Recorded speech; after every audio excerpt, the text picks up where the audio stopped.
Lagi ada kemauan pasti ada jalan. Where there is a will, there is a way, right? Set 별.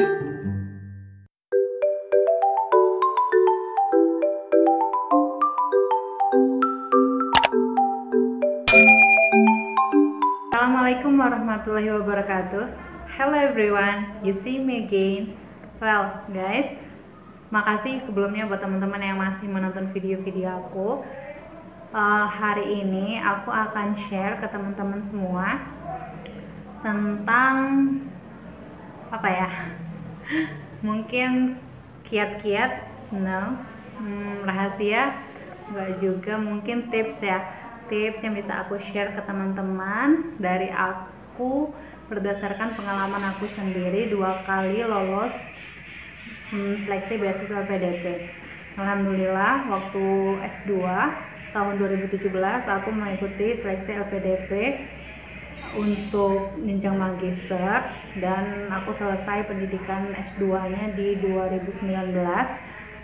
Kemudian aku ikut lagi seleksi beasiswa LPDP tahun 2021 ini untuk jenjang doktoral dan alhamdulillah juga lolos di tahap 1, pengumumannya 30 Agustus 2021 kemarin. Nah teman-teman, menurut pengalaman pribadi aku mungkin ada beberapa hal yang bisa aku share ke teman-teman, tapi ini disclaimer dulu ya, ini berdasarkan pengalaman aku pribadi dan mungkin tidak berlaku untuk semua orang ya, begitulah. Well, without any further ado, let's jump to the video, but don't forget to subscribe, like, comment, and share.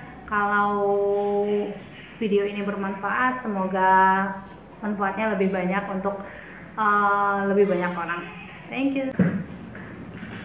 Nah teman-teman, jadi menurut aku yang pertama, hal paling pertama yang terpenting ketika kita mau lanjut studi itu adalah niat atau motivasi. So berdasarkan pengalaman aku dulu waktu aku S1, aku jurusannya pendidikan bahasa Inggris, aku S1-nya di Steinculuk Bengkulu. Mungkin teman-teman nggak tahu ya di Bengkulu. Nah sudah tertanam nih motivasi dalam diri bahwa I want to be an English lecturer. Saya pengen jadi dosen bahasa Inggris. Saya nggak berpikir mau jadi guru, tapi saya mau jadi dosen bahasa Inggris. Nah dari niat itu, semenjak mungkin semester 6, 7 atau lebih awal, aku sering ikut-ikut kayak apa ya, dulu itu belum banyak webinar, tapi lebih kayak ya talk show atau workshop. Di kampung aku itu di kota aku tuh banyak, kadang-kadang ya nggak banyak, malahan belum banyak, LPDP itu belum terlalu terkenal seperti sekarang ini. Aku cari-cari informasi, terus mempersiapkan diri. Jadi persiapan itu malah sejak aku di S1. Kemudian selesai kuliah S1, sudah selesai tamat, aku cari informasi, aku kumpulkan syarat-syaratnya dan udah lengkap nih. Aku tes TOEFL. Terus itu ya yang agak berat itu sebenarnya tes TOEFL, apalagi mungkin untuk teman-teman yang non bahasa Inggris. Tapi percayalah, selagi ada kemauan pasti ada jalan. Where there is a will, there is a way, right? Nah mempersiapkan tes TOEFL itu yang agak memakan waktu. Kemudian tes, skornya cukup, alhamdulillah, nggak besar ya tapi cukup. Kemudian ikut seleksi. Nah ikut seleksi ini nggak serta-merta langsung submit administrasi, enggak, tapi banyak ya prosesnya. Tanya-tanya dulu ke teman-teman atau kenalan, bukan teman, soalnya nggak banyak, kenalan yang sudah lolos menjadi awardee. Kemudian cari-cari informasi di YouTube, banyak yang sharing, di blog. Pokoknya kita cari apa yang kita inginkan itu ya. Ketika we have a dream, kita harus memperjuangkan mimpi itu. Nah akhirnya sudah selesai nulis-nuliskan esai, kemudian TOEFL udah, ngisi formulir pendaftaran ya. Awalnya bikin akun dulu dan submit. Kemudian jadi itu yang pertama, niat sama motivasi, karena motivasi itu will lead us to the next step yang harus kita tempuh. Nah, yang kedua mungkin yang hal yang penting juga menurut aku, know your power. Your power itu maksudnya kan everyone, setiap orang itu punya kekuatan, bukan kekuatan ya, kecondongan untuk unggul di bidang yang bisa jadi berbeda-beda. Nah, misalnya ada yang condongnya sukanya mengajar, ada yang sukanya riset misalnya. Nah, jadi kita tuh harus tahu dulu nih, analisa dulu strength kita di mana, weakness kita di mana. Ketika kita temukan strength kita, nah strength itu yang akan kita tonjolkan. Tonjolkannya dalam artian itu ya, ketika kayak kita nulis esai kan di situ ada dulu itu sukses terbesar di hidupku gitu kan, atau di sekarang ini kontribusi itu kan juga will be based on our power. Soalnya kita bisa berkontribusi ketika kita punya lebih, kita bisa memberi lebih ketika kita punya lebih. Tapi bukan berarti ketika kita tidak punya kita tidak bisa berbagi ya. Maksud saya, misal saya bisa mengajar, saya bisa bahasa Inggris, saya bisa mengajarkan bahasa Inggris. While ketika saya tidak bisa bahasa Inggris, saya nggak bisa ngajarin bahasa Inggris gitu kan, simpelnya. Nah, ketika kita sudah tahu power kita develop, kita enhance, kita kembangkan power itu, yang intinya kita muara pemikiran kita tuh bahwa power ini akan membawa aku untuk bermanfaat untuk orang lain, seperti itu kira-kira. Nah, dulu itu kalau aku kayak sebenarnya kayak ngajar itu juga termasuk itu ya, termasuk kontribusi kan. Dulu waktu S1 tuh aku udah dari semester 5 ngajar di English courses, beberapa English course, terus organisasi. Nah, organisasi itu sangat penting ya, apalagi untuk kita jenjang magister. Itu most of the questions di wawancara itu tentang bagaimana kita mengembangkan atau melatih leadership skill kita, pengalaman organisasi kita. Jadi buat teman-teman yang mungkin sekarang masih di semester awal, ayo kita semangat untuk belajar kepemimpinan melalui organisasi. Kalau kita cuma kuliah pulang kupu-kupu gitu, nanti kita rugi sendiri karena nggak banyak pengalaman kecuali belajar yang kita miliki gitu ya. Kemudian setelah itu apa ya tips selanjutnya ya. Nah, ketika kita udah punya something to sell, bahasanya mungkin how to sell ourselves ya, gimana kita menunjukkan bahwa kita layak. Memang itu bukan artian kita pamer, bukan artian kita show off, tapi kita butuh sesuatu untuk meyakinkan pihak beasiswa ini bahwa saya mampu dan saya layak untuk didanai pendidikannya, seperti itu kan.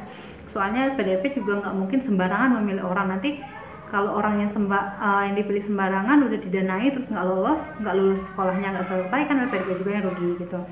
Kemudian yang selanjutnya, ketika kita sudah ready nih, we have been ready to follow the selection, the test, kemudian kita harus teliti. Nah, yang ketiga ini kita teliti. Sebenarnya ya teman-teman, LPDP itu sangat detail memberikan informasi, instruksi dari setiap tahap, dari administrasi, semua itu terangkum dalam buklet pendaftaran LPDP.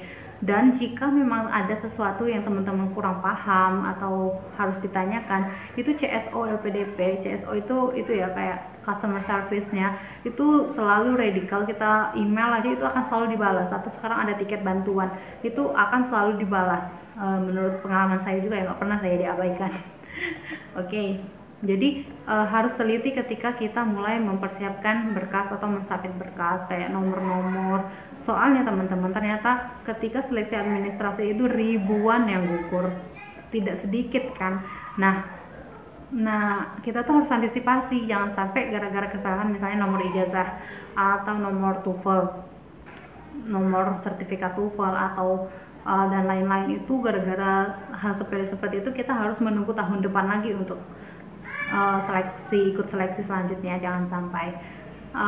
Kemudian setelah teliti kita harus persiapan. Nah, persiapan yang matang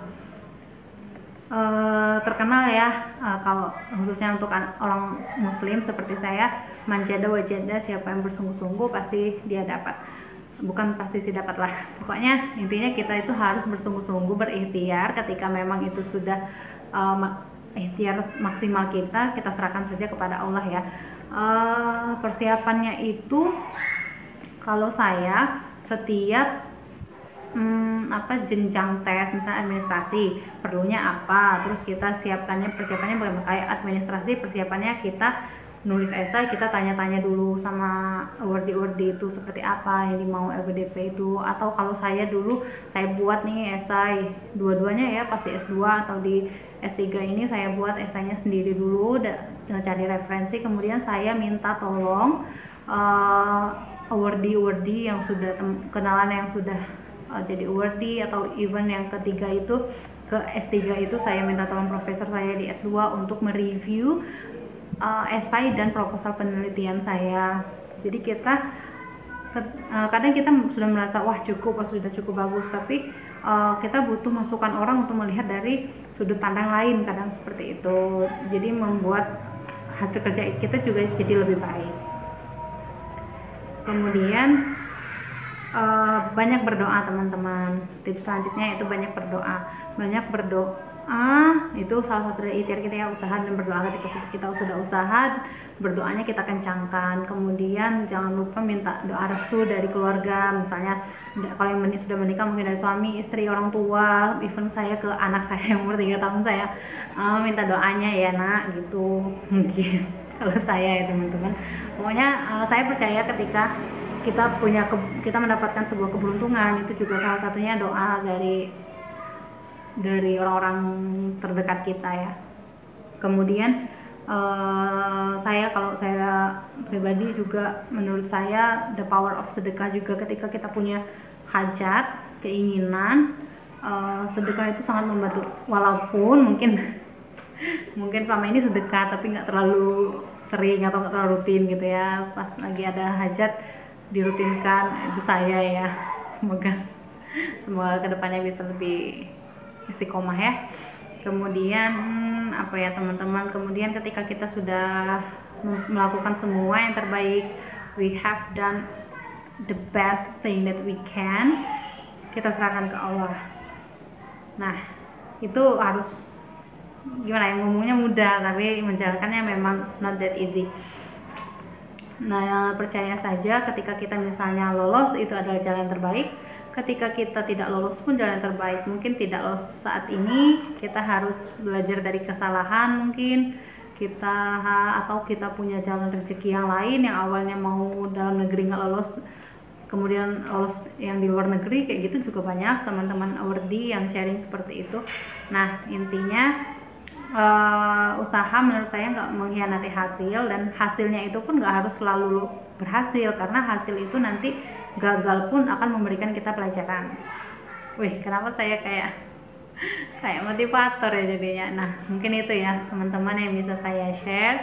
Semoga teman-teman semuanya yang sedang berjuang atau yang sedang mempersiapkan diberikan kemudahan, diberikan jalan terbaik untuk melanjutkan studi S2 atau S3. Dan jangan lupa nanti kita ini harus berkontribusi kepada Indonesia, karena kita sudah fully funded, sudah dibiayai sepenuhnya. Dengan senang hati harus kita dedikasikan ya, harus mengabdi kepada negara Indonesia tercinta ini. Well guys, thank you so much for watching. I see you on the next video. See you. Assalamualaikum warahmatullahi wabarakatuh.